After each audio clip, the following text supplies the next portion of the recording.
మీ ఎలాంటి వ్యాపార ప్రకటనలకైనా వెంటనే మా ఛానల్ సంప్రదించండి. అందరికీ నమస్కారం. నేను శిరీష. ఈరోజు మనతో పాటు ఉన్నారు ప్రముఖ ఆధ్యాత్మికవేత్త, జ్యోతిష పండితులు శేషగిరిరావు గారు. గురుగారితో మాట్లాడదాం. గురుగారు నమస్తే అమ్మా. గురుగారు, ఈ డిసెంబర్ మాసంలో ముఖ్యంగా వృశ్చిక రాశి వారికి ఎలా ఉండబోతుందంట? తప్పకుండా వృశ్చిక రాశి వాళ్ళకైతే కనుక ఈ నెల కూడా కొద్దిగా మిశ్రమ ఫలితాలే ఎక్కువగా కనపడుతున్నాయి.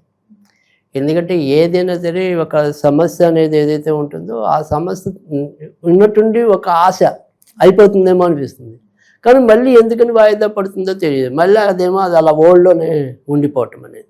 సో ఇదే రకమైన పరిస్థితి, అంటే అంతలోనే ఆశ అంతలోనే నిరాశ అన్నట్టుగా, చీకటి వెలుగుల రంగేలి అన్నట్టుగా అది కాసేపు చీకటి కాసేపు వెలుగు, అలా కొంత ఇబ్బంది పడటం అనేది ఈ వృశ్చిక రాశికి ఎక్కువగా కనిపిస్తుంది.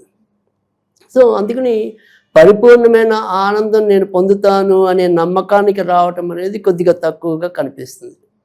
ఇది ఇక్కడ ఉన్నంతలో కొంత మంచి అనేది మనం ఏదైనా చెప్పాల్సి వస్తే కనుక, ఈ డిసెంబర్ 15 నుంచి సూర్యుడు వాళ్ళకి రెండో ఇంట్లోకి రావటం అనేది ఉంటుంది.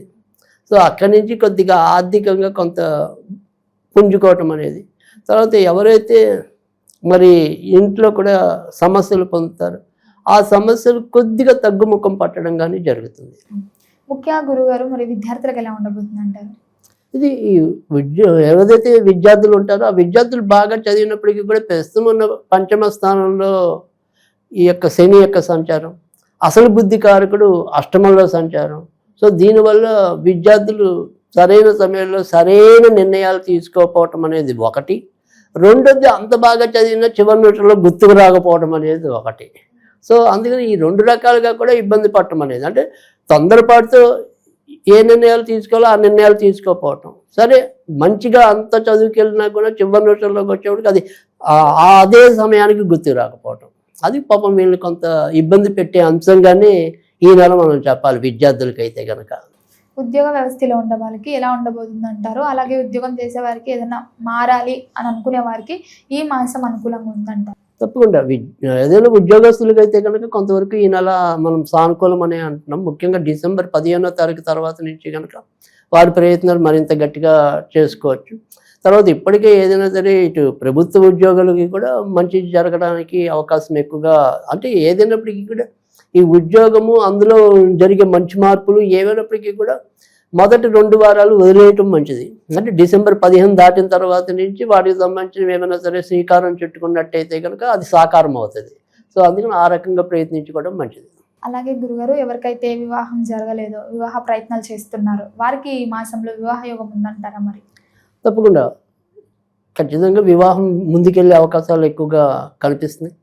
తర్వాత ఎప్పుడైతే ఈ శుక్రుడు కూడా మరి ఇంచుమించు డిసెంబర్ మధ్య నుంచి వృశ్చికానికి చేరుకోవటం, ఆయన యొక్క సప్తమ స్థానాన్ని వీక్షించటం, సో వివాహం దానికి సంబంధించిన ప్రయత్నాలు కూడా ముందుకెళ్ళటం అనేది అయితే ఎక్కువగా కనిపిస్తుంది.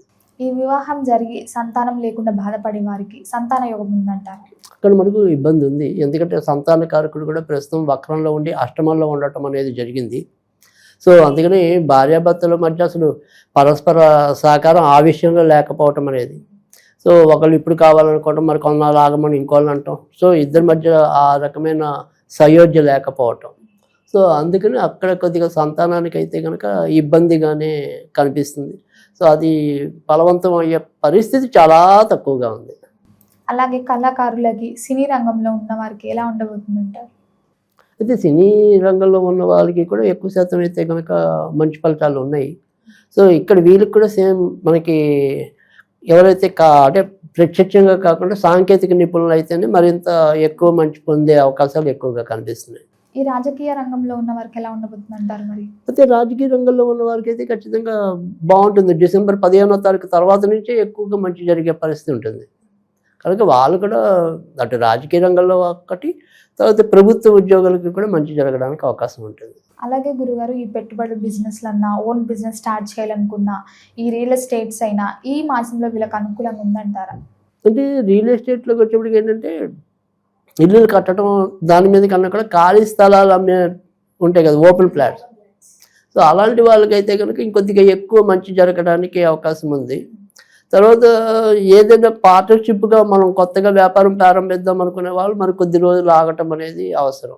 అంటే ఈ నెలంతా కూడా కొద్దిగా దాని జోలికి వెళ్లకుండా ఉండటమే మంచిది. తర్వాత మూడోది వచ్చేప్పటికి ఏంటంటే ఏదైనా సరే ఈ బుద్ధి స్థానానికి సంబంధించిన విషయాల్లో అంత మంచి ఇప్పుడు వీళ్ళకి లేదు కాబట్టి ఒక వ్యాపారం అనుకున్న తడువుగా ప్రారంభించకుండా ఒక 10 రోజులు అటు ఇటు తీసుకుని ఇది నేను ఇప్పుడు చేయొచ్చా, ఎంతవరకు దానికి మార్కెట్ ఉంది అంటే ఆ బుద్ధి లోపిస్తుంది వీళ్ళకి. సో ఆ బుద్ధి అనేది తొందరపాటైనా ఉంటుంది కనుక దాన్ని కరెక్ట్గా ఒక పద్ధతిగా అంటే వెంటనే ఒక ఆలోచన వచ్చిన వెంటనే అమలు చేయకుండా కొద్దిగా సాఫీగా ఆలోచించి నిర్ణయం తీసుకుంటూ ముందుకెళ్తారు. అలాగే గురుగారు, ఎవరైతే విదేశాలకు వెళ్ళాలని ప్రయత్నిస్తున్నారో వాళ్ళకి విదేశ యోగం ఉందంటారా? అది వీళ్ళకి సంబంధించినంత వరకు కూడా విదేశాలకి వెళ్ళాలంటే ఇక్కడికి సాధ్యం అవుతుంది. సో ఖచ్చితంగా వీళ్ళంటే ఇటు జీవిత భాగస్వాముల్లో కూడా ఎవరైనా అంటే వీరే కాదు, ఇప్పుడు ఆపోజిట్ వాళ్ళ భర్త వెళ్ళాలన్నా లేదో ఆయన ఇక్కడ ఉంటే వాళ్ళ ఆవిడని పంపిద్దాం అనుకున్నా, సో ఇలా ఏదైనప్పటికీ కూడా అలా జీవిత భాగస్వాముల్లో కూడా ఎవరైనా సరే విదేశాలకి వెళ్ళాలి అనుకుంటే కనుక ఖచ్చితంగా సానుకూలం అవుతుంది. సో ఇక్కడ మనకు కావాల్సింది ఏంటంటే మనం ఏదైనా సరే ఇంట్లో ఉండి ఏ ప్రయత్నం చేయకుండా వెళ్ళాలనుకోవటం అనేది కరెక్ట్ కాదు. కానీ నాకు విదేశాలకి వెళ్ళాలి, నేను ఏమైనా సరే సంపాదించుకోవాలి, వెళ్తాను అనుకున్న వాళ్ళకి మంచిదే, దానికి సంబంధించిన ప్రయత్నాలు అయితే చేసుకోవచ్చు. గృహయోగం ఉందంటారా? అలాగే అది గృహ యోగం అనేది కూడా ఖచ్చితంగా కనపడుతుంది. సో ఉన్నంతలో కొద్దిగా వాళ్ళ ఇల్లు సౌకర్యవంతమైనది కొనుక్కోవడానికి అవకాశం ఉంటుంది. కానీ ఇక్కడ ఏంటంటే శని వీళ్ళకి ఇంటికి సంబంధించిన వాడు కాబట్టి వీళ్ళైనా సరే కొద్దిగా గట్టిగా 4-5 ప్రయత్నాలు చేసిన మీదపే సానుకూలం అవటం అనేది ఉంటుంది. సో అందుకనే అసలు ప్రయత్నం లేకుండా వాళ్ళు శ్రమ పడాలి, శ్రమతో కూడిన విజయం. అలాగే గురుగారు, ఈ వాహనాలు కొనుక్కోవాలనుకుంటారు, సో అలాంటి వారికి వాహనాలు కొనుగోలు ఈ మాసంలో అనుకూలంగా ఉంటుందంటారా? తప్పకుండా వాహనాలు ఇంటికి సంబంధించినంత వరకు ఒకళ్ళే కాబట్టి ఖచ్చితంగా వాహనాలు నెరవేర్పడటం అనేది కూడా ఉంటుంది. కానీ వాహనాలు నడిపేప్పుడే కొద్దిగా జాగ్రత్త తీసుకోవటం అనేది అవసరం, అంతేగాని వాహనాలు కొనుక్కోవాలంటే సాధ్యం అవుతుంది.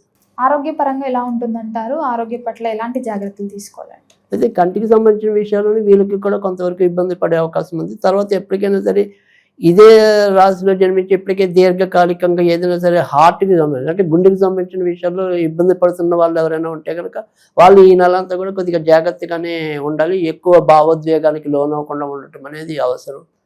ఇక చిన్న చిన్న అనారోగ్య సమస్యలు అనేది అయితే ఉంటాయి, ముఖ్యంగా ఈ నడుము పట్టేస్తూ ఉండటం మధ్యలో. సో కొద్దిగా దూరం నడవగానే మనకి మోకాళ్ళ నొప్పులు వచ్చేసినట్టు ఉండటం అలాంటివి ఉంటాయి. కానీ ఓవరాల్గా అయితే మరీ కాంప్లికేటెడ్ కాదు. గురుగారు, ముఖ్యంగా వీళ్ళకి ఆర్థిక పరంగా ఎలా ఉంటుందంటారు ఈ వృశ్చిక రాశి వారికి? అది ఈ ఆర్థిక పరిస్థితి విషయంలోనే ముఖ్యంగా మనం ఈ చీకటి వెలుగులు అనేది అంటే అంతలోనే డబ్బు వచ్చినట్టు అనిపిస్తుంది, అంతలోనే మళ్ళీ ఆగిపోయినట్టు. ఇప్పుడు వ్యాపారం ఉందనుకోండి, 1 రోజు 2 రోజులు చాలా బాగా నడిచిపోతుంది అబ్బా అనుకుంటారు, తర్వాత మళ్ళీ 4-5 రోజులు వరుసగా డౌన్ అయిపోతుంది. సో అందుకని ఒక స్థిరమైన ఆదాయం కానీ స్థిరమైన ఆనందం కానీ పొందే పరిస్థితి కొద్దిగా తక్కువగా కనిపిస్తుంది. అలాగే గురుగారు, ఈ మాసం అంతా వీళ్ళకి అనుకూలంగా ఉండాలంటే ఏ దైవాన్ని పూజించమంటారు? ఎలాంటి పరిహారాలు చేయాలంటారు? వీరు ముఖ్యంగా ఏదైనా ప్రారంభించాలనుకుంటే ఏ రోజులు వీళ్ళకి అనుకూలంగా ఉంటాయి? తప్పకుండా వీరు కూడా కొద్దిగా వినాయకుడిని ఈ నెలలో ఎక్కువగా పూజించడం అనేది అవసరం.